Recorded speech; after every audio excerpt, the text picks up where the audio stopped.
Assalamu alaikum and welcome to the Optimized Muslim podcast. This is episode number 5. Jazakallah khair to all those who have been listening, and if you do benefit, then I'd request that you go and share and also rate the podcast, because then it helps with other people finding out about it.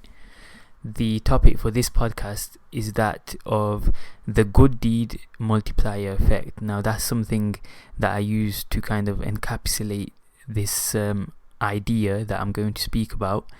The good deed multiplier effect is based on having a perspective whereby you never undervalue the potential of a single good deed, as you never know the true extent of how far-reaching the effects of a single good deed may be until on the Day of Judgment, when that single good deed may well be the cause of you entering paradise and avoiding the hellfire. Now, in this podcast, I plan to share a story which had a very powerful effect on me when I heard it, and it gives us a glimpse of this good deed multiplier effect in action. And obviously everyone can think of many examples of this in their own life or concerning other people that they may know when they actually think about it. But this particular story, like I said, had a big effect on me, so that's why I intend to share it. And sometimes you may later find out about something you did that had a positive effect, in which case it can motivate you and increase you in gratitude, and that causes momentum and increases the momentum, and you feel more encouraged to continue doing good deeds. Now, imagine you are in a marketplace or a shopping center going about your business, and you're looking to buy some new shoes. Let's say you're in a shoe shop, and for the purposes of this example, let's assume you are visibly Muslim, so that the average person that would look at you would know that you are Muslim, whether that means you have a beard or you're wearing a hijab or whatever else. Now, also in this shoe store happens to be someone who holds a negative view of Muslims, and this is because of his mental diet at the time. He may hold some prejudiced views and generally not think favorably of Muslims. Now, this person, a non-Muslim, let's call him Bob, he sees the Muslim in the store and he doesn't really interact with that many Muslims. Maybe he's from a different town and he's just stopping by, and he goes to the shopping center as a one-off, and he sees this Muslim and he's smiling, being polite with staff, and he generally looks like a nice individual who conducts himself in a nice manner. And when they are both about to pay for their chosen items, the Muslim, let's call him Abdullah, he just happens to smile at this individual called Bob, and the Muslim, Abdullah, lets him in the queue first.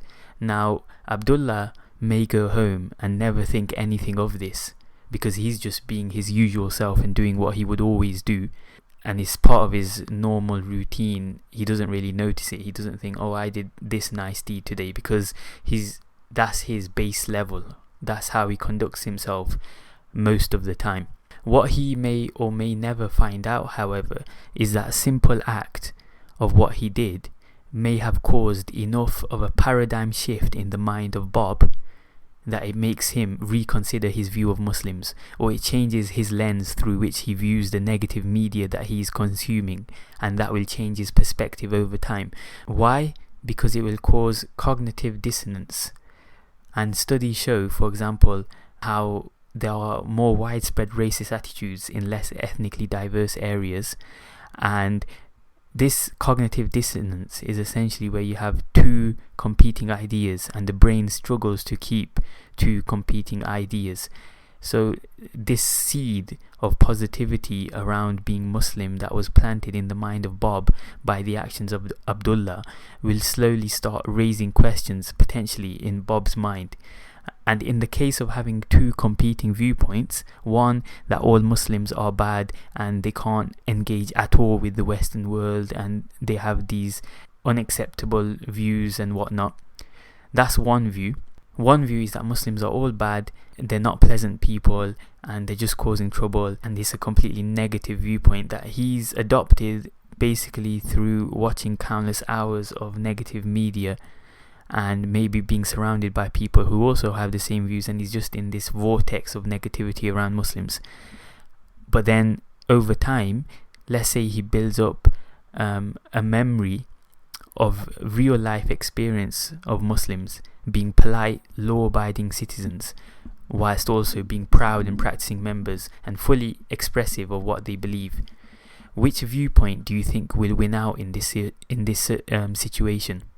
Anyway, so let's say this interaction, it makes Bob curious about Muslims, and he picks up the Quran, he converts, he decides to go abroad and study and dedicate his life to learning more about the deen.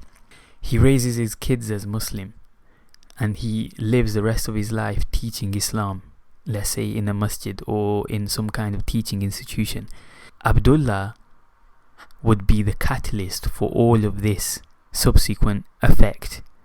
Abdullah would get a share of the reward, and obviously Allah is the ultimate judge as to how that's apportioned, but you get the idea of what I'm trying to say. Now that's what the good deed multiplier effect is, because had Abdullah been someone who didn't really value the deed of just smiling at another individual because he didn't think it would have any kind of meaningful effect, or he just happens to not carry himself that way, then he would have potentially missed out on all of this. So the point here is there's different ways of attracting people to Islam, and throughout history people have become Muslims and they've been attracted to the deen as a way of life because they've seen what that way of life has done for Muslims, and they've been attracted by the way they see Muslims carrying themselves and conducting their lives.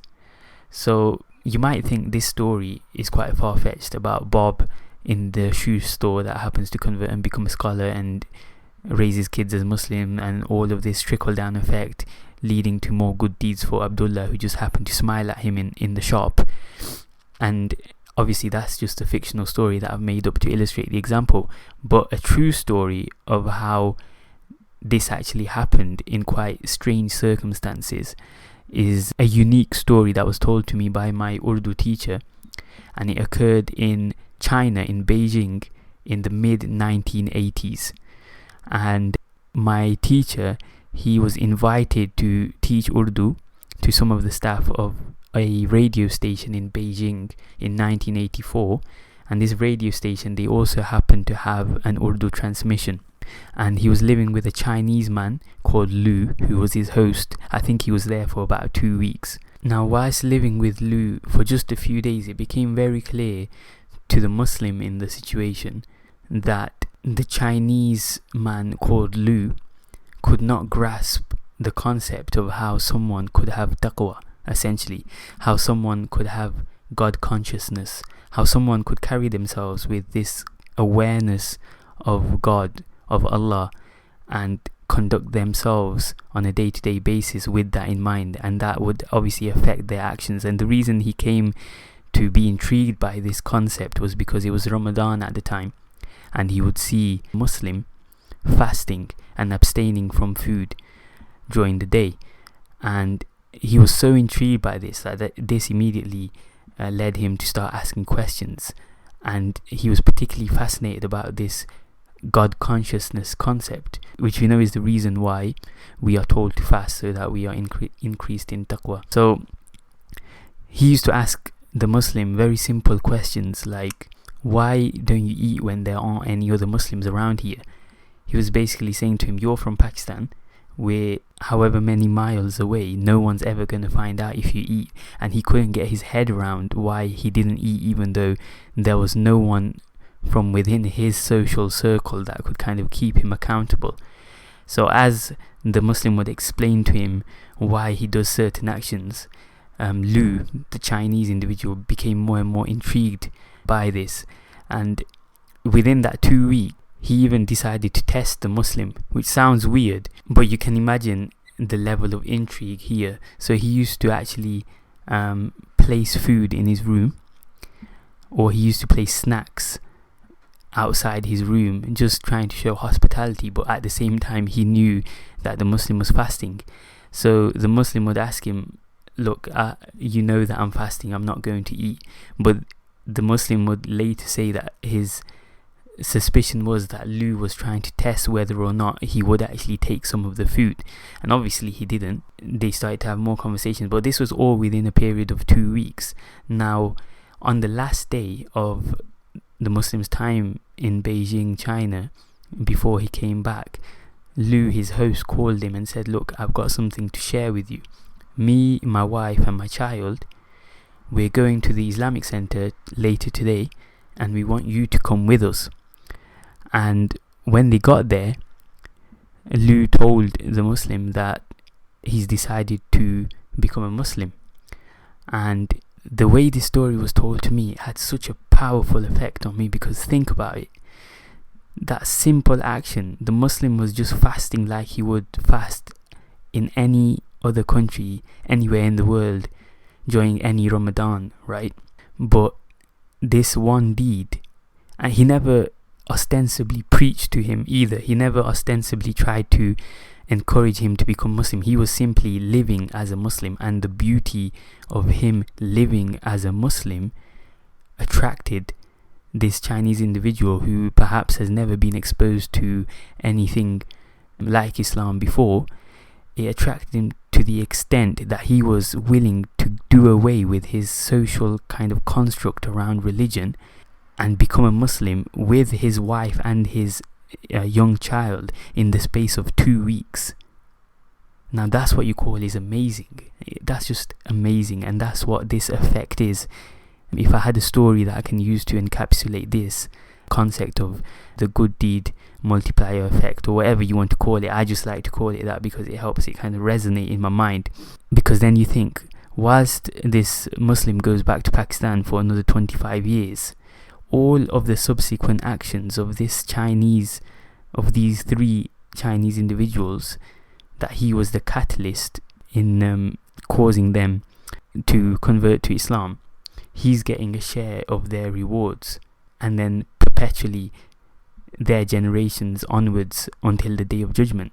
And that's essentially the message behind this short podcast episode, is that when we're going through our daily life, we might get into a routine, we might start devaluing certain deeds, but it's the small things that can often have a big impact. How you speak, how you carry yourself, how you interact with different people who aren't Muslim, and what image you portray of Islam. Everyone has a responsibility to portray Islam in the best light that they can. Now, everyone has different personalities, but that's no excuse to behave in a way which would put Islam in a negative light. It's easy to fall into a routine of how we act and how we behave and not really think much of our actions. But this is the thing, everything you do, think of it from the lens of this multiplier deed effect. Everything you do can have a trickle down effect, and that could be the one thing, that one deed that may lead you to success, essentially, in the Islamic sense. And that's part of the reasons why I started this project as well, because I thought the potential of putting something on the internet and it benefiting people over time, more and more people discovering it, is trying to gain benefit from this opportunity that we have. And you can, once you see things through this lens, you're more motivated to carry yourself a certain way in everyday life. And over time that becomes part of your character, it becomes part of your habitual nature, it forms just who you are, where you don't even have to think of these things. And maybe it can remind you in this life, maybe it may come back to you in this life, where someone reaches out to you and says, oh, I remember you said this and now I think differently of this. Or if it doesn't come back to you in this life, but obviously it comes back to you in the next life, then that's even better. So essentially that's the message behind this podcast episode. If you did like it, or if you have any feedback, then contact me using my website or social media. All the links will be in the description. And also share this message if you benefited, and rate the podcast as well wherever you find it. I am looking to upload more episodes, and perhaps try to upload an episode weekly, and then soon, inshallah, go into trying to interview notable Muslim personalities on the topic of kind of self-development. So all that's to come, inshallah. Thank you for listening, and assalamu alaikum.